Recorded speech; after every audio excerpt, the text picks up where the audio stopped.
Hello everyone. तो आपका फिर से हमारे चैनल पे स्वागत है। तो आज के इस वीडियो में हम इंग्लिश रीडिंग प्रैक्टिस करने वाले हैं, जिसमें आपको बहुत सारी नॉलेज मिलेगी और आपको बहुत सारी नई नई चीज़ सीखने को मिलेगी। तो इस वीडियो को अभी के अभी लाइक कर दीजिए, और अगर आपको इंग्लिश सीखना है तो अभी हमारे चैनल को सब्सक्राइब कर लीजिए, ताकि आपको ऐसी वीडियोज़ मिलते रहे जिससे आपकी इंग्लिश और ज़्यादा इम्प्रूव हो। तो चलिए वीडियो शुरू करते हैं। तो आज की इस वीडियो में हम ये वाला आर्टिकल पढ़ने वाले हैं। तो इस आर्टिकल को मैंने सेलेक्ट किया है आज के इस वीडियो लेसन के लिए। तो चलिए स्टार्ट करते हैं अपनी reading. Do you find it difficult? Difficult, तो इसे हम थोड़ा सा एक्सप्लेन कर देते हैं डिफ़िकल्ट को। तो पहले जो डी है उसे हम ड पढ़ रहे हैं, ड, और फिर जो आई है उसे हम ई, तो बन गया डी, ड, और फिर ई की मात्रा बन गया डी। फिर जो यहाँ पे डबल एफ़ है उसमें से सिर्फ एक ही एफ़ की साउंड आएगी और दूसरा एफ़ आपका साइलेंट रहेगा। तो मान लेते हैं एक एफ़ की आवाज़ आ रही है और वो ये वाला एफ़ है। तो ये वाली एफ़ की आवाज़ आ रही है फ की, और फिर जो आई है उसका ई, तो बन गया फ़ी। तो डी और फिर फ़ी, इतना तो बन गया हमारा डी फ़ी। उसके बाद है कल्ट।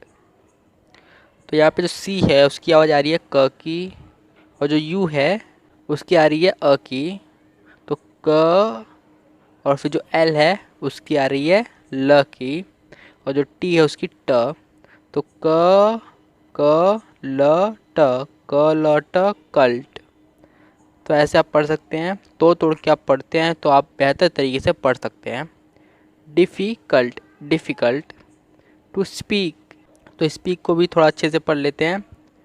तो जो एस है उसे हम स पढ़ रहे हैं, और जो प है यानी जो यहाँ पे पी है उसे हम प, तो स प, स प, और फिर जो ई और ए है इसे हम ई की मात्रा पढ़ रहे हैं, ई की मात्रा। तो स प, यहाँ पे प के आगे ई की मात्रा, पी, स पी, और फिर जो के है उसे हम क पढ़ते हैं। अगर आपने 12 खड़ी वाली वीडियो देखी है तो आपको पता ही होगा। तो स पी और फिर क, स्पीक, स्पीक। तो ऐसे आप पढ़ सकते हैं speak. English fluently and confidently, तो कॉन्फिडेंटली को हम थोड़ा अच्छे से पढ़ लेते हैं, क्योंकि देखने में ये बहुत ही ज़्यादा बड़ा शब्द लग रहा है। पहले सी ओ एन, तो मैं आपको बता दूं कि सी ओ एन आप जहाँ पर भी देखो इसे आप कन पढ़ोगे, हमेशा कन। जैसे कन्फर्म, तो ऐसे एक शब्द में बहुत ज़्यादा आता है ये कन। तो आपको जब भी आपको सी ओ एन दिखे इसे आप कन पढ़ोगे, कन। और जो एफ़ और आई है इसे हम फ़ी पढ़ रहे हैं। इसमें जो एफ़ है उसकी आवाज़ आ रही फ, और जो आई है उसकी ई, तो बन गया फ़ी। फ़ी बन गया कन, फ़ी। फिर डी, डी को हम ड पढ़ रहे हैं, और जो यहाँ पे ई है इसे हम ए, ए की मात्रा पढ़ रहे हैं, तो डे बन गया। यहाँ पर ड के ऊपर ए की मात्रा लग गई तो बन गया डे, डे। और जो यहाँ पे एन है उसका न, तो डेन, डेन बन गया। फिर टी का ट, टी का हमेशा ट ही आवाज़ आता है हमेशा, तो टी का ट। और जो एल है उसका ल, ल आवाज़ आता है एल का। और जो यहाँ पे वाई है उसका ई, तो क्या बना कॉन्फिडेंट, कॉन्फिडेंटली, कॉन्फिडेंटली। वैसे मैं आपको एक और बात बता दूं कि जो यहाँ पे वाई है वो जब भी वर्ड के सबसे पीछे होता है तभी उसकी आवाज़ आई और ई की आती है, लेकिन जब शब्द बड़ा होता है तब उसकी आवाज़ ई की आती है, और जब शब्द छोटा होता है तब आई की। लेकिन जब भी ये जो वाई है ये फर्स्ट में आ गया यानी पहले ही आ गया वर्ड के, तब इसे य प्रोनाउंस किया जाता है, य।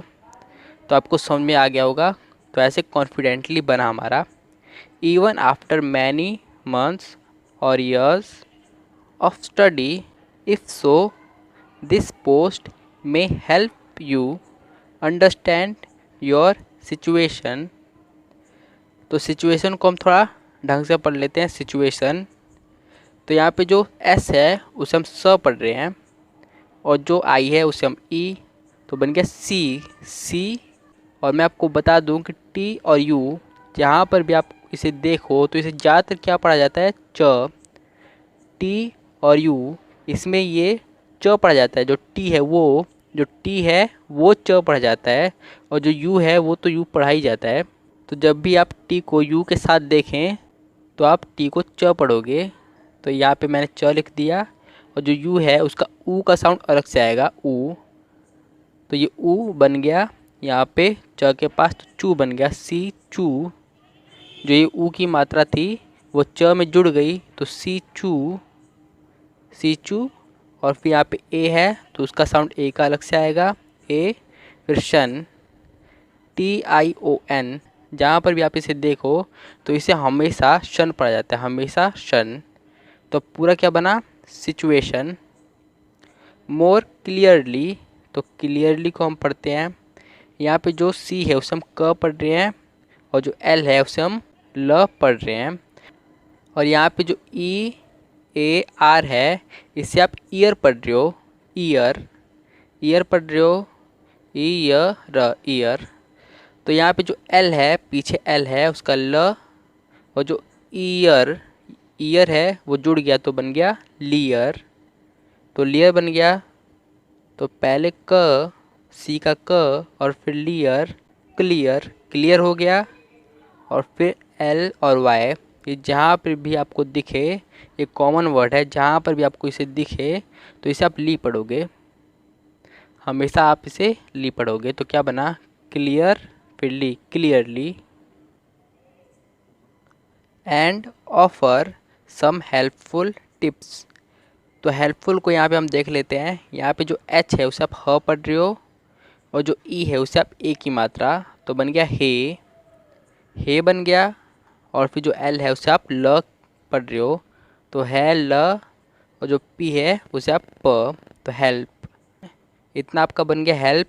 फिर फुल, यहाँ पे जो एफ है उसे आप फ, और जो यू है उसे आप ऊ की मात्रा पढ़ रहे हो, तो जो ऊ की मात्रा है वो फ पे जुड़ गई, फ पे जुड़ गई तो फू। और जो एल है उसका ल, यहाँ पे जो एल है उसका ल, तो फुल। तो क्या बना है, पहले हेल्प फिर full, helpful. Tips, let's begin by looking at a few numbers, it will look funny. तो फनी को हम थोड़ा सा देख लेते हैं। इसमें जो एफ है उसे आप फ पढ़ रहे हो, और जो यू है उसे आप तो फ। और जो यहाँ पे डबल एन है उसमें से सिर्फ एक ही एन की साउंड आएगी और दूसरा एन साइलेंट रहेगा। ये बहुत ज़्यादा होता है, जब भी आप डबल डबल देखें तो वहाँ पे एक की आवाज़ आती है और दूसरा साइलेंट रहता है। तो यहाँ पे बिल्कुल वही हो रहा है। तो क्या बना, फ और फिर न, फ न, एक एन आपका साइलेंट है, दूसरे एन की आवाज़ आ रही है। और जो लास्ट में यहाँ पे वाई है उसका आवाज़ आ रहा है ई का, ई का आ रहा है। तो फ नी, फनी। तो ऐसे आप पढ़ सकते हैं। और देखिए यहाँ पे जो वाई है उसका साउंड ई का इसलिए आ रहा है क्योंकि ये सबसे आखिरी में है। अगर ये ही शुरुआती में होता फनी के तब इसका साउंड य का आता, य का। लेकिन ये लास्ट में है इसलिए यहाँ पे इसका ई का साउंड आ रहा है। We know but by taking to yourself in English in front of the mirror for a few minutes each day, you will learn when and how to use different expressions. You will also learn where you make most of the mistakes. तो everyone, I hope ये video आपको पसंद आई होगी। अगर video आपको पसंद आई है तो इस वीडियो को लाइक कर दीजिए, अभी लाइक कर दीजिए ताकि हमें और भी मोटिवेशन मिले। और लाइक करने का कोई भी हमें पैसा नहीं मिलता है, बस हमारा मोटिवेशन बढ़ जाता है। तो इस वीडियो को लाइक कर दीजिए और हमारे चैनल को सब्सक्राइब कर लीजिए। अगर आपको इंग्लिश सीखना है तो ज़रूर कर लीजिए हमारे चैनल को सब्सक्राइब।